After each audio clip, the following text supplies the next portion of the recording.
I have the flu. It's not a joke. I'm so sick right now, you guys. What's up, guys? It's Meg. I am here today to talk about The Walking Dead Season 4, Episode 2. It was a crazy episode last night, and I'm so excited to talk about it with you. I really am sick. I've had the flu since Friday, and I've coughed more than Patrick did before he hit the bathroom floor. And all I can keep thinking about is, I wonder if my head's gonna explode and I'm gonna start bleeding from my eyes. My anxiety level went through the roof last night when I was watching that, as I was dealing with my fever and chills. But hopefully that is not the case, because I cannot imagine not being around to see the rest of this season. So I'm here today. Really the only reason I got out of bed today was because I had to take my daughter to school and film this video for you guys. Otherwise I would be in bed resting. Okay, so there's so much to talk about today. First off, I want to warn you guys that there are spoilers in this video. So if you have not yet watched The Walking Dead Season 4 Episode 2, please do not watch this, because it will be ruined for you. Since so much happened in this episode, I can't possibly talk about all of it, so I'm just going to bring up a few things that really touched me, and also just I think are going to be really big points in the following episodes. The first thing was at the very beginning of the episode, we see someone feeding the walkers rats at the fence. We don't know who it is, but this is what is causing the huge buildup at the fence right there, and that could potentially knock the fence down and let a horde of walkers in. It's a really big deal. At this point in the show, nobody else knows that the person is doing it. We then see Carl and Rick with the pigs, feeding the pigs. Carl apologizes. They don't say what for, but I think it's implied that it is for his behavior and shooting the boy at the end of Season 3. He, right afterwards, asks for his gun back, which is probably a little too soon after apologizing. And Rick just smirks at him and changes the subject. He's clearly not ready to give Carl his gun back. He doesn't want to be a part of any of the violence.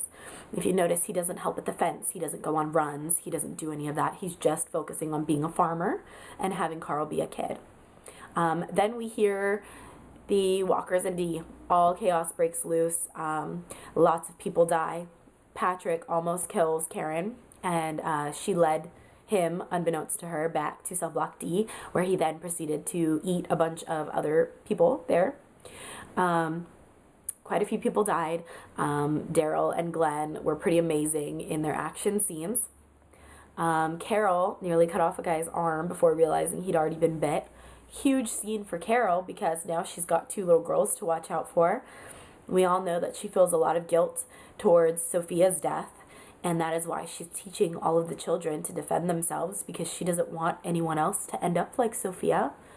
I really feel for her. I have a daughter myself, so I know what it's like to want to protect her. I can only imagine what it would be like with her in the end of the world scenario with walkers around. It would be very, very scary. We have the fence then possibly giving way, starting to give way, because of the rats that are being fed to the walkers. The rest of the group realizes someone's feeding the walkers, and they barely prevent the fence from falling down. The only reason they prevent it is because Rick sacrifices all of his baby pigs, which is really sad. After Violet died, all of the baby pigs get eaten by the walkers. That is really, really a changing point for Rick in this episode. When he gives Carl his gun back, we see that he's done a 180. He also burns the shirt that I swear to God he's been wearing for 3 seasons. Which is a huge turning point for him, you know. I think that was a little symbolic.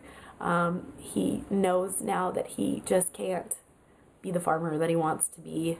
He is going to have to get back in the action. He gives Carl his gun back, and he puts his own gun back on. Michonne and Judith. I know the writers told us we were going to hear a little bit of backstory on all of our main characters. I think based on Michonne's reaction to holding Judith, she did not want to hold Judith. She was very against it. And then as soon as she grabbed Judith, she started crying. And I really think she must have had a child that died at some point when all of this started happening. It's a really sad scene because we just know there's something more there. I'd also like to point out that Judith was very inconsolable. She was crying a lot, and she didn't cough that I could hear, but she's crying a lot, and I'm wondering if maybe she's potentially sick. That would be horrible, but you know, there's a slight possibility there. She just might not be feeling well. Oh, what else? Look, I have all of my notes here on my paper of this. I feel so bad for Rick. He just so badly wanted to be away from that. He didn't want to make any of the decisions anymore that potentially could get people killed.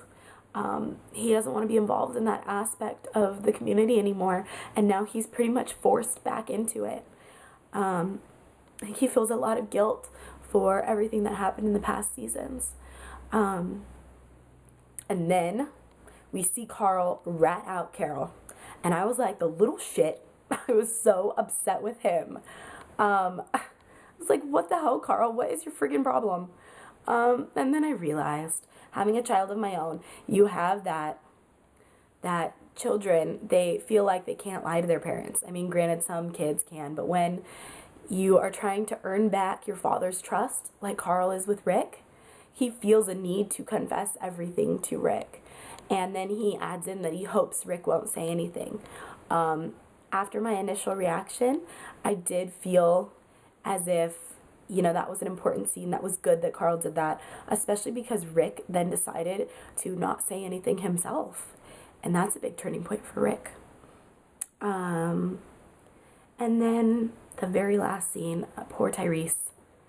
It was so heartbreaking. A lot of the scenes in this episode were, especially with the two little girls saying goodbye to their dad. But really, Tyrese, he was finally starting to be happy again. And it just breaks my heart. He brought her flowers, and then he looks into her room, and there's blood everywhere, and there's a blood trail on the floor leading outside. And he opens the door. And the look of complete horror on his face, I knew that she was not just dead. Poor Karen. Someone burned her and David, which was the other guy that when the council was together talking about how the flu spreads, she said that he was coughing too, and they quarantined her and him, and they were both burned. I don't know if they were killed first or not, but they were burned, and Tyrese was just completely devastated.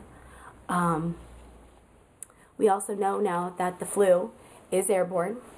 It's a very severe flu that someone can be completely fine one evening and the next morning can be dead, which is very, very scary when you're in such close living quarters, such as the prison. And really, anyone is game at this point to die. All of our main characters were exposed except Maggie and Judith and Beth and Michonne. I don't know what the plans are for this season, but I really am hoping that nobody else that we love dies. I think that's it for this week, guys. I hope you really like this. I would love it if you would leave me in the comments below what your favorite scene was. Let's talk about all of this. I want to hear what your thoughts are on Judith and Michonne. So leave me lots of comments. I do this every week, so please subscribe if you like it, share it with your friends, and give it a big thumbs up. I will see you guys next week. I hope you have a wonderful day. Guys, I forgot one more thing. What about that scene with Carol and Daryl, where Daryl checks in on Carol and asks if she's okay right after the council meeting, and then she asks him if he's okay, and I swear there was a moment there. What do you guys think about that? I really feel like they really are starting to care about each other and not just as a friendship. Like I said, I usually read more into this than probably it actually is, but I'm so interested to hear what you guys think. Well, let me know in the comments below about it.